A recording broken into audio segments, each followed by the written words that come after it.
दिनै जितु बैसागो प्रग्राम जितु फालिनाय बेयावहाय आंखौबो इनभाइट खालामदोंमोन।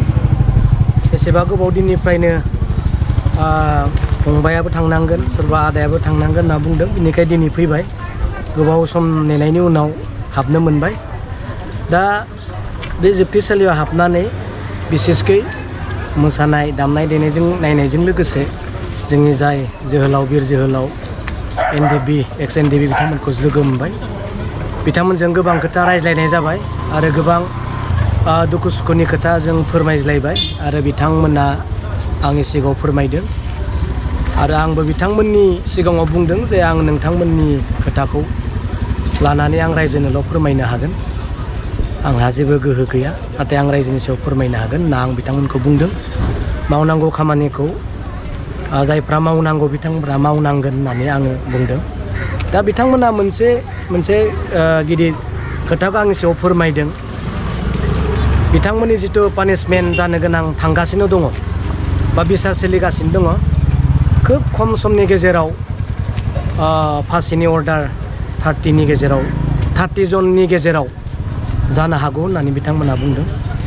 जेरै बिष्णु आरो बिजय बिथांमोननि केसजों समान धारा 30 जननिबो गोजौआव बिथांमोना दङ। बेखौ खोनानानै आं गोसोआव सानहाबदों आरो दुखु मोनदों जे बिथांमोनाबो जुदि जाबजीबन जानायजों लोगोसे बिथांमोना जुदि फासिनि अर्डार जुदि जायोब्ला जोंनि बर'नि गेजेराव देरसिन दुखु गोनां सम आरो फैगासिनो दङ होननानै आं सानो। बिथांमोनखौ आं नायहाबदों। नै बिथाङाबो नै बेबो बिथाङाबो फासिनि अर्डार जागोन, खारन बिथांमोननि धाराजों मिलायो। आरो थांनाय दाख्लैबावै मार्चआव जा रंजा बाजा आरो बिष्णु ना सासे दङमोन, बिनु नामा, बिथोरो लाइफ जेल मोनदों। बिथांनि बिष्णु बिथांनि धाराजों मिलायनानै बिसोरो जाबजीबनखौ मोनगोन आरो बाखि 30नि गोजौआव माने फासिनि अर्डारखौ बिथांमोना हयथ' जानो हागौ। बे लाइनावनो थांगासिनो दङ। बेनिखायनो आं दिनै खावलायगोन, बेखौ बासायनांगौआ जोंनि बर' जाथिनिनो दायित्व। आरो बिसेसकै जाय दिनै गभर्नमेन्टआव दङ बिथांमोनखौ आं खावलायगोन, बिथांमोना अननायनि गेजेरजों बिथांमोनखौ जों जिबन दान होफिननो हानाय बायदि मावनांगौ खामानिखौ मावनो थाखाय आं खावलायगोन। गभर्नमेन्टआ मावनो हायै जेबो खामानि गैया। दिनै जों इसोर बायदि जोङो बुंनांगोन, मानसिखौ बासायनो इसोरा हायो आरो जेलाव थानाय मानसिखौ बासायनो दिनै सरकारा जेखौ खामानि मावनो हायो होननानै आं फोथायो। दिनै दुखु मोनदों बिथांमोनखौ लोगो मोननानै। बिथांमोना गोसो सिङाव दुखु दङब्लाबो, गोसोआव बायफ्लेनाय मिजिं दङब्लाबो बिथांमोना जोंजों मिनिदों, रायज्लायदों आरो खुसिखौ दिन्थिदों। नाथाय बिथांमोननि रायज्लायनाय रावाव आव फावाव जों मिथियो बिथांमोना जोबनो गैयै गोरबोआव दुखु दङ होननानै आङो फोथायो। बेनिखायनो दिनै गथै बर' रायजो राजानि सिगाङाव आं बेखौनो फोरमायबावनो सानदों। दिनै बिथांमोननि जिथु फासिनि अर्डार जानो थांगासिनो दङ, बेखौ जों बासायनांगोन आरो गभर्नमेन्टआ बेखौ बासायनांगोन। दिनै आं नोंथांमोननि मिडियानि गेजेरजों आं बेखौ नोंथांमोननि सिगाङाव फोरमायहरदों।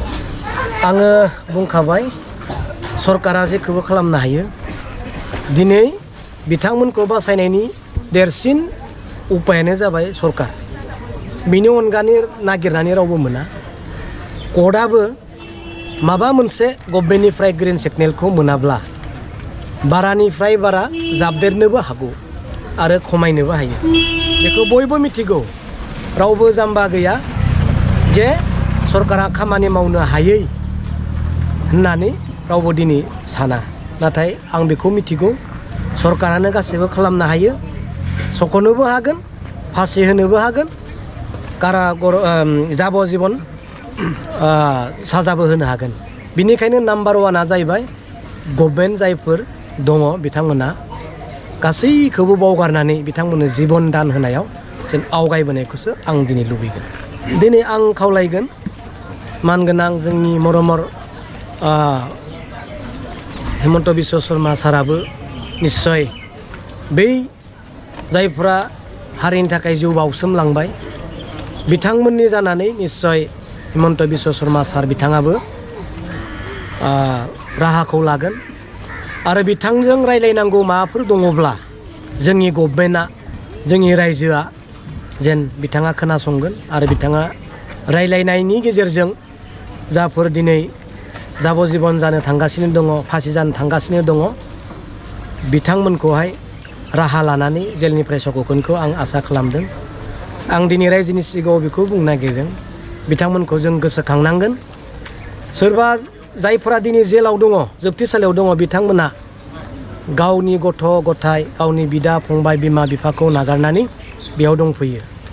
दिनै बिफाखौ बिमाखौ नागारनानै जाथिनि थाखाय खामानि मावनाय माने बिथांमोना बिमा बिफानिख्रुइ जाथिखौ बांसिन अननाय।